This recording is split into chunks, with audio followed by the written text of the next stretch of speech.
Yes, shout out sa supporters ng ano. Saan ka punta, be? Sa party ko. A few minutes later. Shout out everyone. Hello guys, today nga pala ang araw ng Pride March. Buti na lang wala akong pasok ngayon kaya makaka-attend ako this year. Ang biyahe natin ngayon ay from Antipolo to Quezon City Memorial Circle. Umalis kami ng bahay ng mga 11 AM.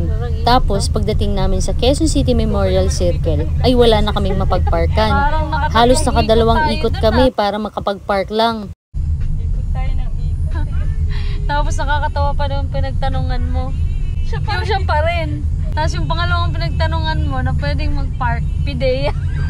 Hindi ko kabisado yung Quezon City kaya nawala-wala pa kami. Pagdating namin dun sa May Pag-asa, nagtanong kami kung pwede bang mag-park, kaso ang sabi nung guard hindi daw pwede. Hanggang sa napunta kami dun sa May Pag-asa.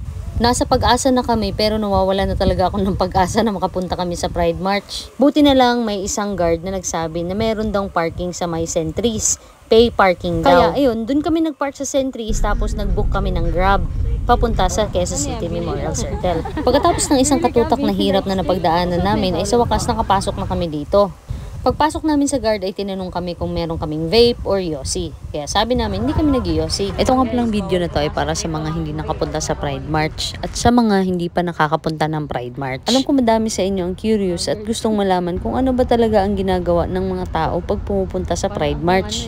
Ang Pride March or Pride Parade ay isang celebration at the same time protest ng mga LGBT. A celebration for self-acceptance and a protest for equal rights. Unang beses ako umattend doon sa Marikina. First time namin makapunta dito sa Quezon City Memorial Circle. Sobrang laki niya pala, no?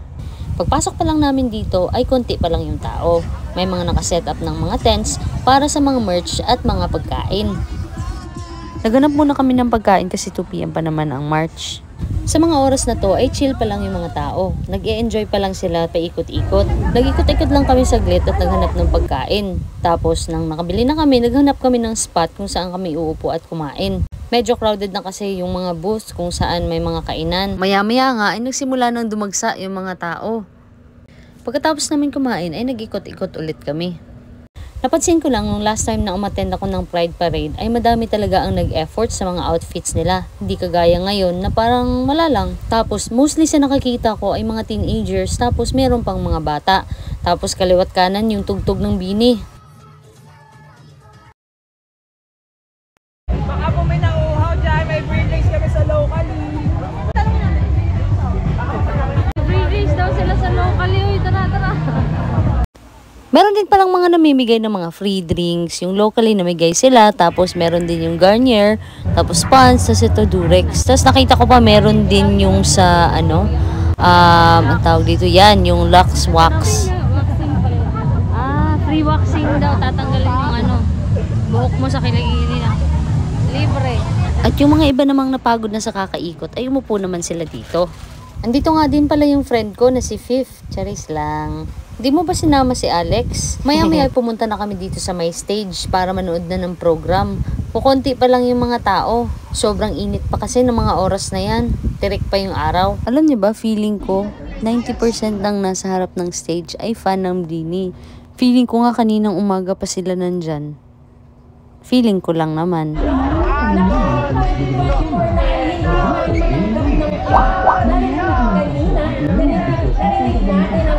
Isa sa ating pakikibaka ng mga taong nasa posisyon hindi lamang sa Pilipinas but all over the world.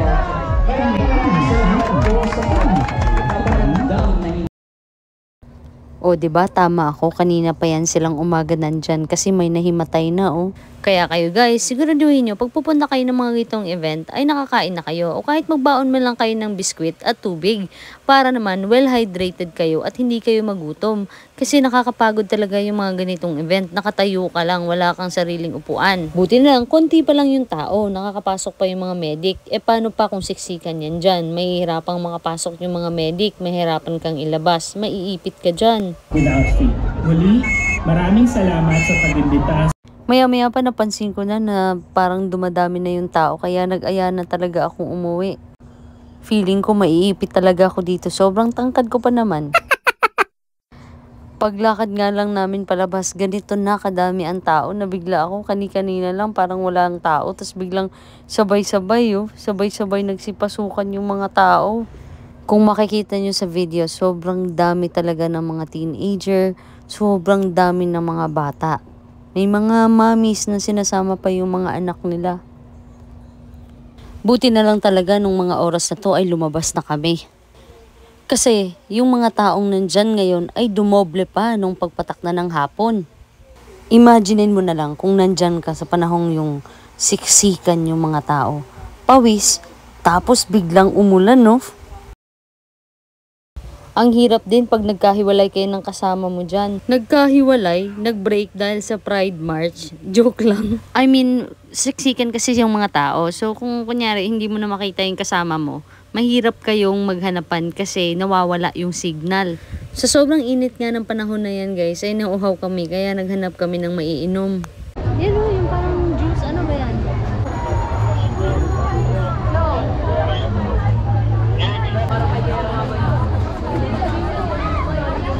Yung malaki na lang, 100. Joke lang. Dalawa lang tayo inom, tas ang laki na. Papalabas na nga kami at nakita namin tong spot na to. Madaming nakaupo. Dito na ata sila manonood ng program kasi may big screen dito. Gusto sana naming umupo dito para dito na lang manood ng program. Kaya lang di talaga mawala sa isip ko na kapag dumating na yung mga mabibigat na performer, magkakagulo talaga at magkakasiksikan talaga dito. Kaya sabi ko uuwi na lang talaga kami. Wala kasing tigil yung pagpasok ng mga tao. Totoo nga yung sinasabi nila na hindi siya feel na Pride March. Puro ulo na lang ng taong nakuhanan ko sa sobrang dami ng tao. Hindi na kami makasingit. Kaya uuwi na lang kami. Safety first. Tama. Gusto pa naming mag-enjoy sa Pride. Sa mga programs. Kaso hindi na kinakaya ng powers namin kasi sobrang init. At sobrang daming tao.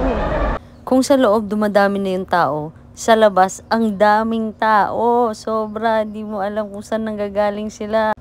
Paglabas namin nag-start na yung Pride March. Nakinood muna kami ng Pride March dito sa labas. Gustuhin ko mang mag-join pero parang hindi ko na talaga kaya kasi pagod na ako. Tsaka ang haba pa niyan at ang ruta niyan ay papasok sa loob. Pero alam nyo ba, nung hapon ay hindi lahat nakapasok sa loob. Hindi lahat ng nag-march dyan ay nakapasok sa loob. Merong mga naiwan sa labas.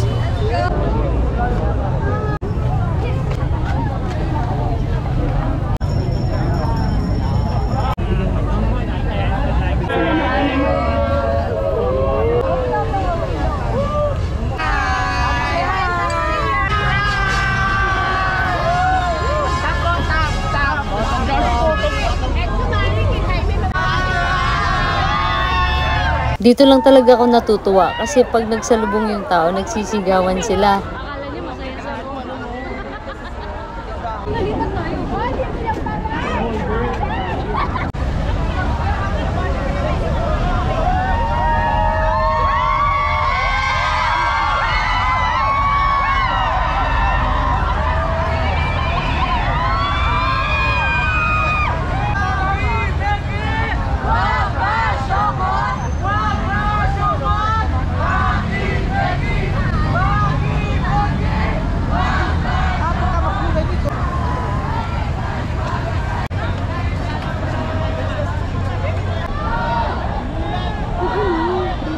Yes, kamusta naman ang mga basang sisiw? Kaway-kaway sa mga basang sisiw dyan.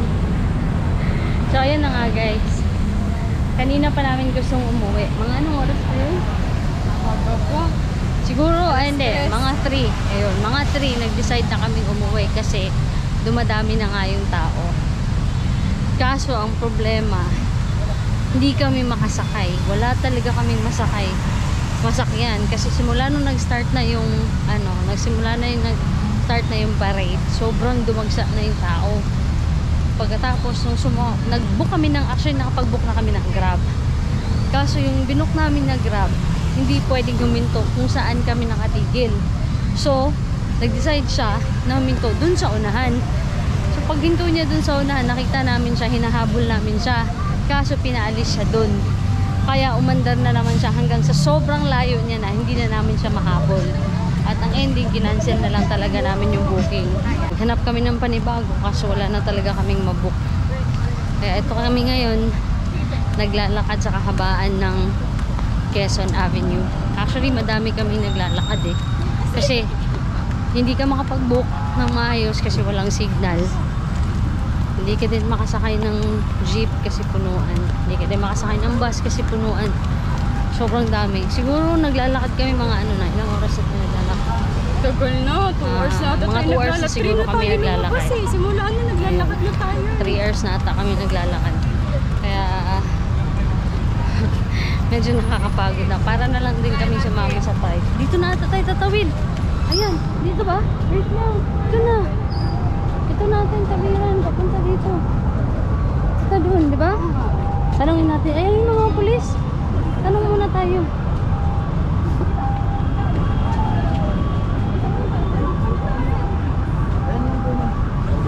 Tawid po kami sa kabila. Pwede naman po doon sa kabila. Sige. Thank you po. Ano nasabi? Malapit na daw? Dyan ba sa kabila? Ay, salamat. Ayan, malapit na kami. Umuulan pa.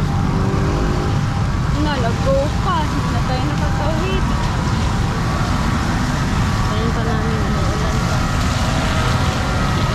Sobrang malayo ng nilakad namin. Doon, hanggang doon, sa dulo pa. Siguro Nag-hi si Kuya, i-vlog mo daw siya.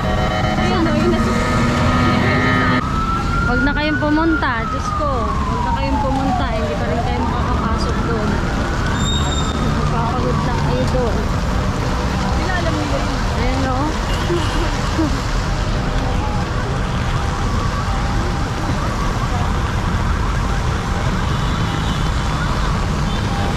Wait lang eh. Ako na.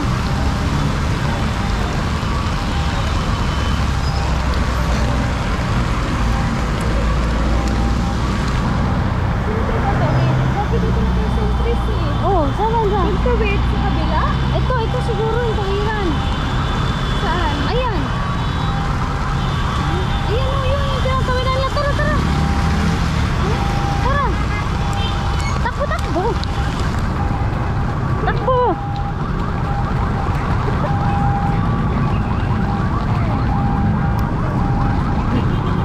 Ate, pwede po magtanong. Saan po pa sa entries? Pagana po kami? Thank you po.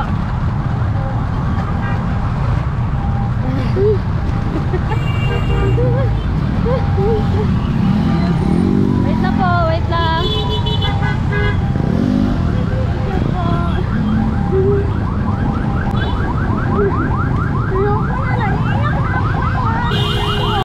Nakakapagod pero masaya. Hindi man natapos ang programa dahil sa sobrang lakas ng ulan, na ipakita naman ng LGBT community na kami rin ay may boses na dapat niyong pakinggan, na kami rin ay may karapatan na dapat respetuhin, na sana patuloy nang mawala ang diskriminasyon at mangibabaw ang respeto at pagmamahal sa kapwa. At sana sa mga susunod pang mga taon ay maging mas successful, mas maayos at mas masaya ang selebrasyong ito.